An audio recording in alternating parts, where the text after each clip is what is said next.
You guys. I'm sensing I'm starting to become a little pissed off, but in a good way. I'm sensing that um, people on a large scale have been suppressing their underbelly hints, their underbelly wisdom for a very long time. uh, Me including. While I always, almost all of my life, have noticed that my intuition has been never off. Um, since I can remember, I also, not since I can remember, by the way, I think since 15 years, I started to also get visions in my sleep, and they would always materialize as I dreamt it.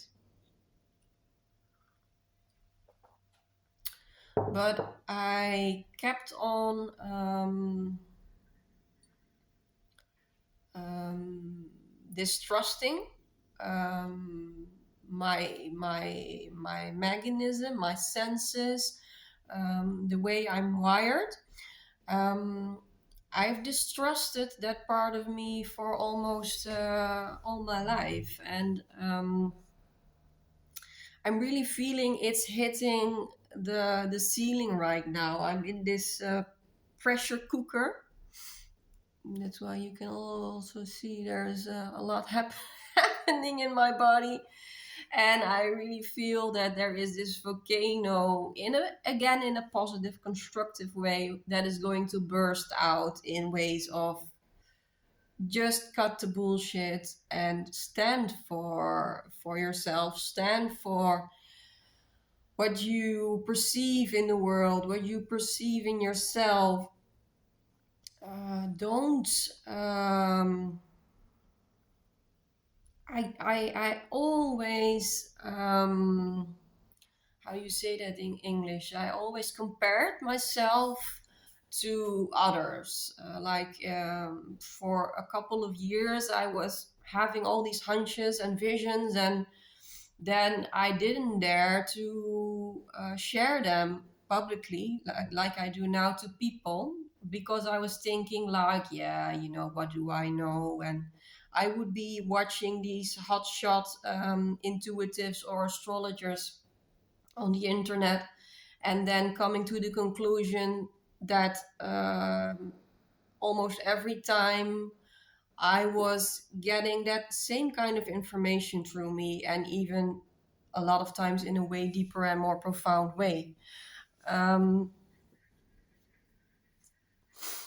does that resonate with you guys? I just this morning I spoke with two lovely souls um, that wrestle with exactly the same thing. And I think we're going at the moment through this collective healing if it comes to um, clearing our intuition, clearing on all the trauma that has been put on our pelvics, on our underbellies, because that is the powerhouse of intuition. It's not here, but it's really in our gut. It's really in our pelvic and in our underbelly. And society has learned us so well to lean on these capacities, and of course they have its value. I'm not saying they don't, um, but what it had um, done to me is because how I stand in life, how I perceive life, is so enormously different from what society is wanting us or telling us to see, that I amputated my underbelly. I just neglected it and went completely with my brain in order to survive, because it is a survival mechanism. I didn't have the consciousness and the tools to remain sovereign, to remain true to myself. And as that is a very sad evolution of how things have went, and I think it goes like that for almost all of us in life. It is at the same time, I think, a very necessary, um, yeah, cruelly saying, destruction that we need to go through in order to crystallize, becoming intuitive powerhouse. We don't become intuitive powerhouses with no resistance, with no friction, with no struggle in that area. We are being tested, we are confronted, we are being attacked over and over and over and over again, until we stay true, until we become the sovereign beings that we are meant to be. And God, that feels good. It feels so healing to vent this to you guys.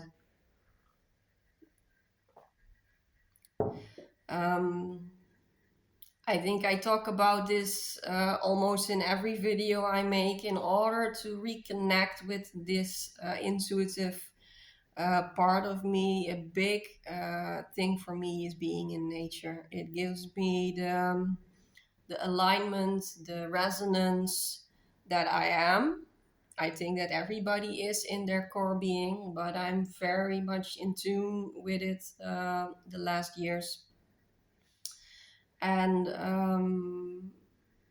when I go into nature, I start becoming that intuitive powerhouse that I am. But the moments I get back into society and interact with people, I become wobbly. I don't have the strength yet to remain true to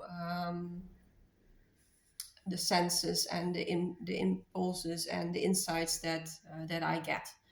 But I think it's a matter of time. I'm starting to see a very healthy anger, as I already said, and I think this anger is going to catalyze and crystallize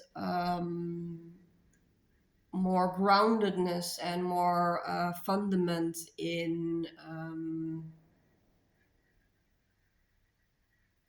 this part where I'm talking about. It is just a matter of time, as it is also a matter of time for you guys. It's little steps that we take day by day, but in order to remain um, aligned with our sovereignty. Um, for everybody, that can mean a different thing. For me, that is really nurturing my intuitive part, and that is being in nature, that is meditation, that is being in silence, and having really meaningful and intimate conversations with people that see you and get you, in order to get more um, confidence in who you really and truly are. And I think life is a playground. A few years ago, I was really thinking about just packing my things up and just going to an ashram and just doing me. But I really feel that this is not the path in this life for me. I really need to bring things to people. And so I really know I need to remain among society. I need to remain in connection with what's going on here, what's going on in the collective.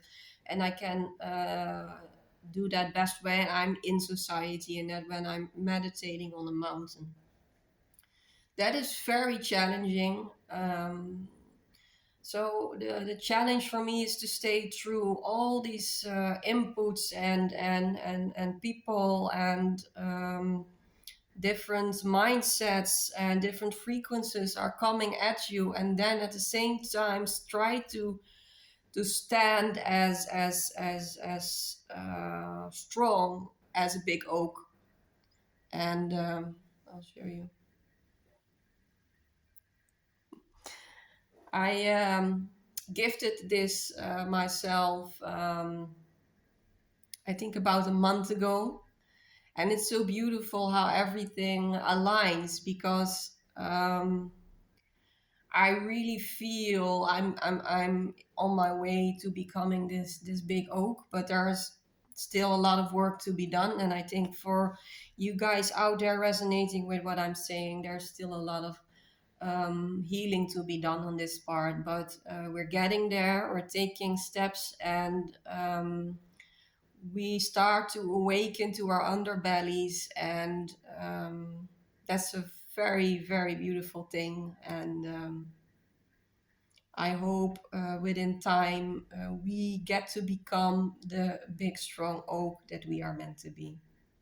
Love you all.